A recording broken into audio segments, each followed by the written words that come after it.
Hello বন্ধুরা, সবাই কেমন আছেন? আশা করি ভালো আছেন। তো আমি খুবই ভালো আছি বলে বরাবরের মতন আবারও একটা ছোট্ট মিনি ব্লগ নিয়ে আইলাম আমি হানি। ওই বন্ধুরা, আর দেরি না করে চলো ভিডিওটা স্টার্ট করি। তার মানে কালকে একটা বিয়ার স্টেজ বানিবেন নাকি অর্ডার পড়ছে।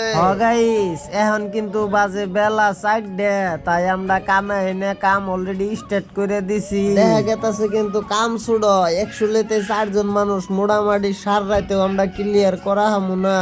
বন্ধুরা, তোমরা ভাবতাছো আমাকে স্টেজ বানানো হয়ে গেছে গা, এখনো কিছুই হয় না, কেবল তো মাত্র শুরু করে দিছি, দেখা হবো তো লাস্টে। আই তোমরা ধাক্কা না দিয়া পুরা ব্লগটা দেখবা। গাইস, আমরা সাজানির বাদে যে এত ঢক দেখা যাইবো তা আমি আগে ভাবি না। এখন দেখে আমার মনে হইতেছে মুকেশ আম্বানির পুলার বিয়ে খাই বেড়াইছি।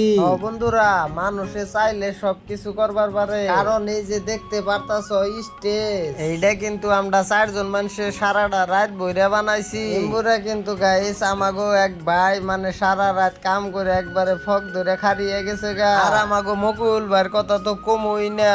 গাইস, তার মানে সারা রাত ঘুম নাই। আর আমাগো ম্যানেজার ভাই মানে আমারে খুবই সাপোর্ট করে, আমি ভিডিও করা দেখলে লাইক নয় কি বেড়া কবই খুবই ভাল লাগে। গাইস, তারপরে ইনারে তো বেক্কেছিলেন মানে আমাগো মোড়ু ভাই আজকে কাপড় চোপড় খুইলা নইছে কি কমু গাইস, তার মানে অত্যন্ত গরম, ওই জন্য মানে আঙ্গো মোড়ু ভাই সবকিছু খুইলা জাস্ট একটা কাপড় পিন্দে মানে বেডন দিয়া রইছে। তো বন্ধুরা, আজকের মতন ভিডিও এই পর্যন্ত। সবাই ভালো থাকুন, সুস্থ থাকুন, আমার জন্য দোয়া করুন। ধন্যবাদ, দেখা হচ্ছে নেক্সট ভিডিও।